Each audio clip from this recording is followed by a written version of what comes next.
Good morning student.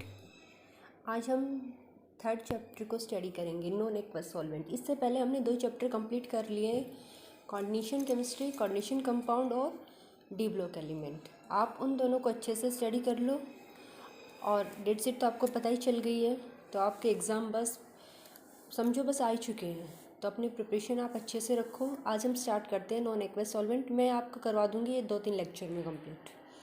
Non aqueous solvent, आपको पता है एक्वस सॉल्वेंट क्या होते हैं? Aqueous means water. अभी तक आपने देखा होगा कि कोई भी केमिकल रिएक्शन है तो वहाँ पर वाटर के अंदर ही वो कैरी करती है, वाटर के अंदर ही प्रोसीड करती है। कुछ रिएक्शन मीन्स कुछ सॉल्वेंट ऐसे होते हैं जो अदर देन वाटर होते हैं। The solvent other than water which are use for carrying out the chemical reaction is called the non aqueous solvent. Other than water, वहाँ पर वाटर प्रेजेंट नहीं है लेकिन वो एज ए सॉल्वेंट, उसके अंदर भी केमिकल रिएक्शन, उस सॉल्वेंट के अंदर भी केमिकल रिएक्शन हो रही है लेकिन वाटर नहीं है, वो अदर देन वाटर। तो उन सॉल्वेंट्स को हम कहते हैं non aqueous solvent, other than water. The solvent other than water. उसके बाद हम सॉल्वेंट की प्रॉपर्टी डिस्कस करते हैं। सॉल्वेंट होता क्या है? Melting point and the boiling point. कोई भी सॉल्वेंट है, हम उसका मेल्टिंग और बॉइलिंग पॉइंट स्टडी करते हैं। क्यों स्टडी करते हैं? उससे हमें उसका लिक्विड रेंज पता चल जाता है कि इस टेम्परेचर से लेके इस टेम्परेचर तक वो लिक्विड में एग्जिस्ट करता है। आपको पता है मेल्टिंग पॉइंट से पहले वो सॉलिड में एग्जिस्ट करेगा और बॉइलिंग पॉइंट के बाद वो किस में एग्जिस्ट करेगा? वापस में एग्जिस्ट करेगा। मेल्टिंग पॉइंट तो सबको पता है ना। Melting point is that temperature in which a solid start to melt. एक सॉलिड मेल्ट करना स्टार्ट करता है, उस टेम्परेचर को क्या कहते हैं हम? उसका मेल्टिंग पॉइंट। और boiling point is that temperature in which a solvent start to boils या convert into the vapour pressure. वो क्या होता है? उसका बॉइलिंग पॉइंट होता है। तो मेल्टिंग और बॉइलिंग पॉइंट से हमें क्या पता चल जाता है कि उसकी रेंज कितनी है, लिक्विड रेंज में वो कितने एग्जिस्ट कर रहा है। वाटर का अगर हम देखें तो 0 डिग्री या 4 डिग्री पे तो वो आइस के अंदर एग्जिस्ट करता है और 100 डिग्री पे वो वेपर्स में कन्वर्ट हो जाता है। और देखो कितनी ज़्यादा रेंज होती है। इस रेंज के अंदर, इस टेम्परेचर की रेंज के अंदर हम कुछ भी केमिकल रिएक्शन वाटर के अंदर करवा सकते हैं। तो हमें एक रेंज मिल गई कि इस टेम्परेचर की रेंज से यहाँ पर कुछ भी केमिकल रिएक्शन एग्जिस्ट हो सकती है। तो the melting and the boiling point of the solvent determine the temperature range with in which the solvent can exist in the liquid state under atmospheric pressure. कि मेल्टिंग और boiling point से हमें उसके liquid range का पता चल जाता है कि किस टेम्परेचर की रेंज में वो लिक्विड में एग्जिस्ट करेगा। उसी के अंदर हम उसकी क्या करवा सकते हैं? उसके केमिकल रिएक्शन करवा सकते हैं। सेकेंड प्रॉपर्टी है heat of fusion and the heat of vaporisation. Heat of fusion और हीट ऑफ वेपराइजेशन क्या होती है? अभी आपने मेल्टिंग और बॉइलिंग पॉइंट पढ़ा था, इस बिल्कुल सेम इसी से रिलेट है। The value of heat of fusion and the heat of vaporisation help to know the nature and the strength of force which hold the molecule of the solvent together in the solid or the liquid state. Fusion, heat of fusion, या हम study करते हैं heat of fusion क्या होता है। कोई भी substance है, जब हम उसको हीट प्रोवाइड करते हैं वो फ्यूज़ होना स्टार्ट हो जाता है। Molar heat of fusion, when हमने 1 मोल कोई सब्सटेंस लिया, हमने उसको हीट प्रोवाइड की और उस हीट से उसने कितनी हीट को गेन किया और उस हीट से क्या हुआ? वो सॉलिड से लिक्विड में कन्वर्ट होना स्टार्ट हो गया। तो मीन्स उसका जो फोर्स ऑफ अट्रैक्शन था उसके ऊपर डिपेंड करेगा वो कितनी हीट लेगा। अगर वहाँ पर कोई भी सब्सटेंस है, अगर ज़्यादा टाइटली होल्ड है, उसका फोर्स ऑफ अट्रैक्शन ज़्यादा है, तो वो फ्यूज़न होने के लिए ज़्यादा हीट हमें प्रोवाइड करनी पड़ेगी।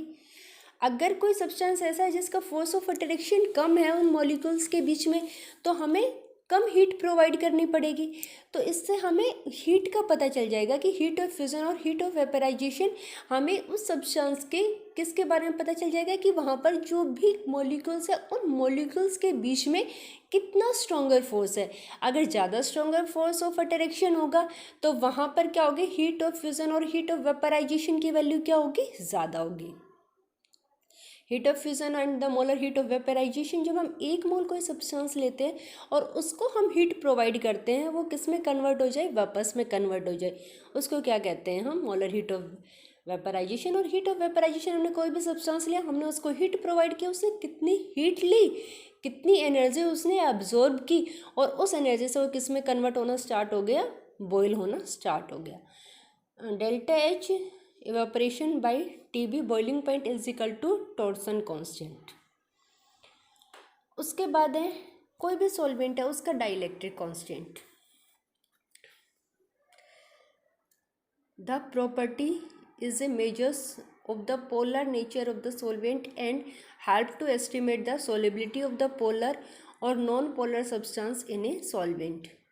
The force of attraction between two charged ion is given by, देखो अगर डाइलेक्ट्रिक कांस्टेंट ज़्यादा होगा किसी भी सब्सटेंस का, आज डाइलेक्ट्रिक कांस्टेंट से हमें क्या पता चलता है कि पोलर सब्सटेंस डिजोल्व पोलर अपने अंदर पोलर सब्सटेंस को डिज़ोल्व करेगा और non polar solvent dissolve the non polar substance. कि भी किसी भी सॉल्वेंट का जितना ज़्यादा डाइलेक्ट्रिक कांस्टेंट होगा उतनी ही उसमें जो रिएक्शन है वो फास्ट होगी। डाइलेक्ट्रिक कांस्टेंट का F इजिकल टू जो उनके पास चार्ज है, Q positive Q negative and the epsilon R square. ठीक है, जितना ज़्यादा चार्ज होगा उतना ही फोर्स ऑफ अट्रैक्शन ज़्यादा होगा, जितनी डिस्टेंस ज़्यादा होगी उतना ही फोर्स ऑफ अट्रैक्शन वीक होगा। उसके बाद है डाइपोल मोमेंट। डाइपोल मोमेंट से higher the dipole moment of the solvent higher is the solubility of a sparingly polar dissolve polar solvent. Dipole moment, अगर हमारे पास कोई सॉल्वेंट है उसका डाइपोल मोमेंट ज़्यादा है, मीन्स उसमें चार्ज सेपरेशन ज़्यादा है, नेगेटिव और पॉजिटिव चार्ज का सेपरेशन ज़्यादा है, नेगेटिव और पॉजिटिव पोल आपस में सेपरेट हो रहे हैं, तो जितना ज़्यादा डाइपोल मोमेंट होगा उतना ही पोलर सॉल्वेंट होगा। पोलर सॉल्वेंट है तो अब कौन सी रिएक्शन को कैरी करवाएगा, जिसके अंदर आयंस बनेंगे।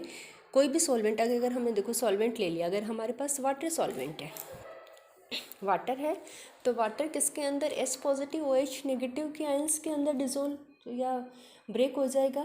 तो जो हमारे पास मॉलिक्यूल्स है उसमें भी क्या होगा कि उसका नेगेटिव और पॉजिटिव पोल, नेगेटिव पॉजिटिव को अट्रैक्ट करेगा और पॉजिटिव नेगेटिव को अट्रैक्ट करेगा। जितना ज़्यादा डाइपोल मोमेंट होगा उतनी क्या होगी, वहाँ पे रिएक्शन फास्ट होगी। उसके बाद हम स्टडी करेंगे types of the solvent. Solvent कितने टाइप्स के, देखो protonic and the non protonic solvent.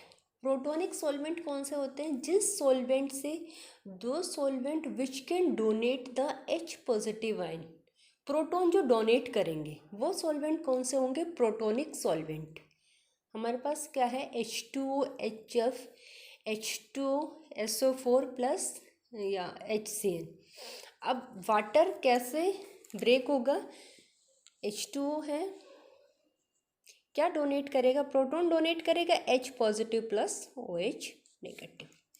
Protonic solvent जो प्रोटोन को डोनेट करेंगे वो कौन से सॉल्वेंट रहेंगे, protonic solvent. Non protonic solvent, दो solvent which can do not donate the H positive ion, जो प्रोटॉन को डोनेट नहीं करेंगे, एस पॉजिटिव आयन को डोनेट नहीं करेंगे, वो सॉल्वेंट कौन से होंगे, नॉन प्रोटोनिक सॉल्वेंट। जैसे लिक्विड SO2, हम इसको स्टडी भी करेंगे, N2O4 H2H6 CHCl3।